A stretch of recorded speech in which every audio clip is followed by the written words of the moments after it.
Minha gente amiga, minha gente querida, que todos sejam muito bem-vindos,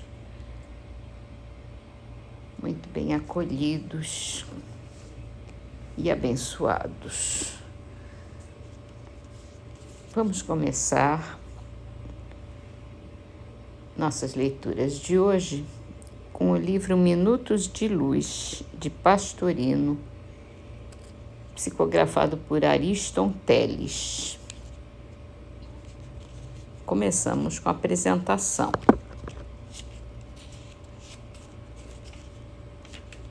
Que é assinada pelo próprio Pastorino. A palavra é instrumento de evolução do espírito.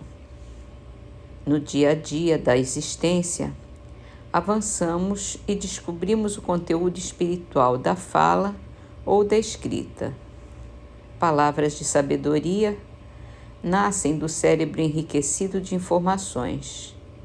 Porém, palavras de luz têm origem no coração, afeito ao bem.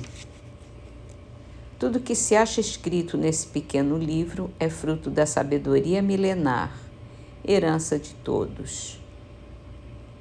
Aqui em minutos apenas, tentamos escrever páginas simples, mas capazes de despertar a luz que existe em cada coração. Data de 10 de janeiro de 1986. É o livro que começamos a ler hoje. E assim vamos para o livro dos Espíritos. Estamos falando sobre as relações no além-túmulo, quer dizer, na vida espiritual, que é o nome do capítulo.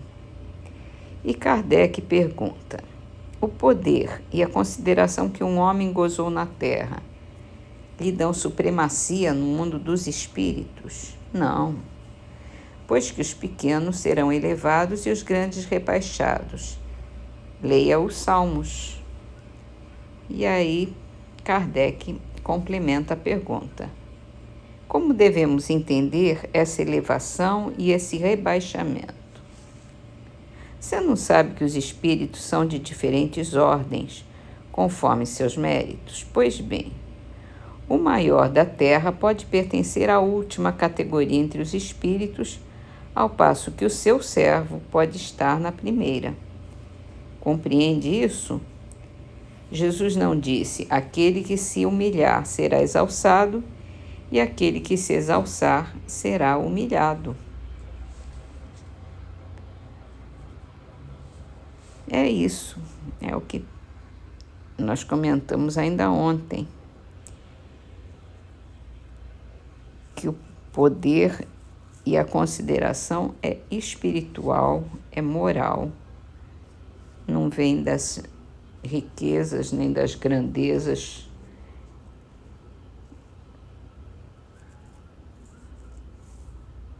que a matéria, o mundo físico valoriza. Pois muito bem, vamos para o livro A Gênese, de Allan Kardec também. Estamos continuando com a leitura sobre o caráter da revelação espírita. Todas as religiões tiveram seus reveladores, e estes, embora longe estivessem de conhecer toda a verdade, tinham uma razão de ser providencial, porque eram apropriados ao tempo e ao meio em que viviam, ao caráter particular dos povos a quem falavam e aos quais eram relativamente superiores. Apesar dos erros de suas doutrinas, não deixaram de agitar os espíritos e por isso mesmo de semear os germes do progresso que mais tarde haviam de desabrochar ou desabrochariam um dia sob o sol do cristianismo.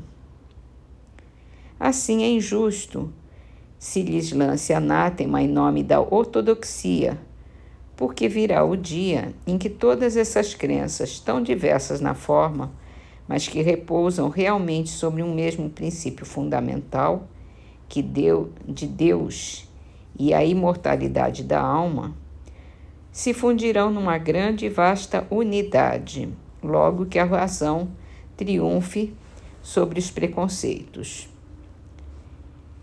Infelizmente, as religiões têm sido sempre instrumentos de dominação. O papel de profeta tem tentado as ambições secundárias e tem se visto surgir uma multidão de pretensos reveladores ou messias que, valendo-se do prestígio desse nome, têm explorado a credulidade em proveito de seu orgulho, da sua ganância ou de sua indolência, achando mais cômodo viver à custa dos iludidos. A religião cristã não pôde evitar esses parasitas.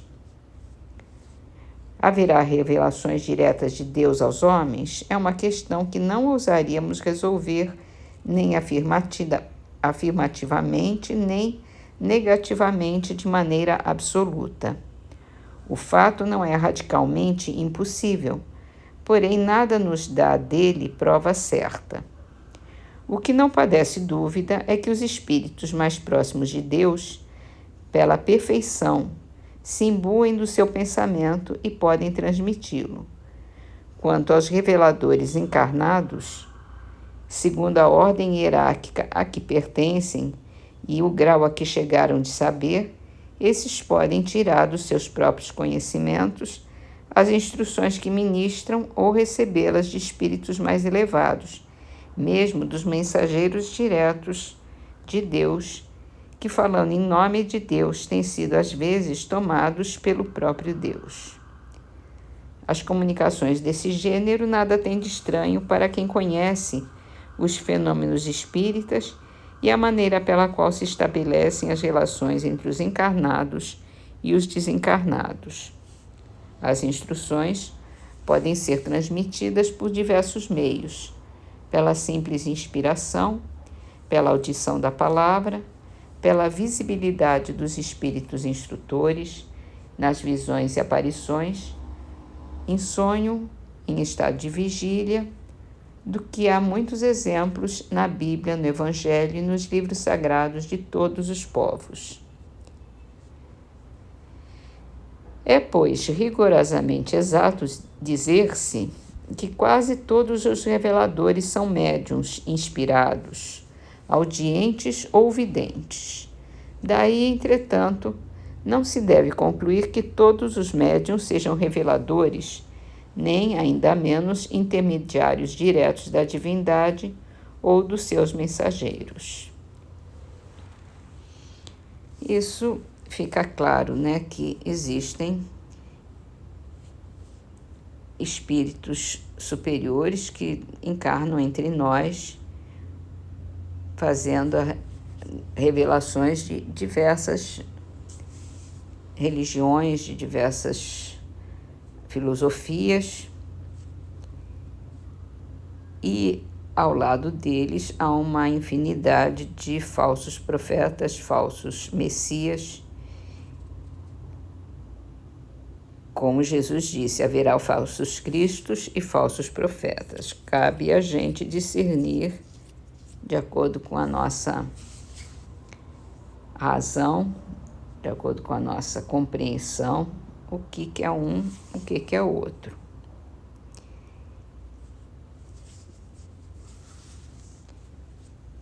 E é bem promissor, né, a ideia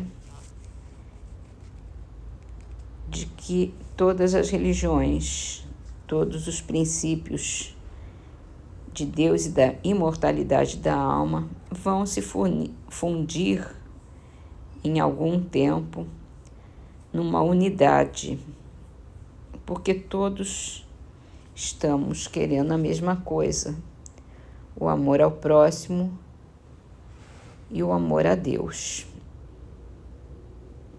o bem. E é isso. Terminamos então nossas leituras com a frase de Meimei: O livro é Canteiro de Ideias, psicografado por Chico Xavier. Rejubile-se com a possibilidade de contar com as aulas da angústia e do sofrimento no aprendizado da vida terrestre.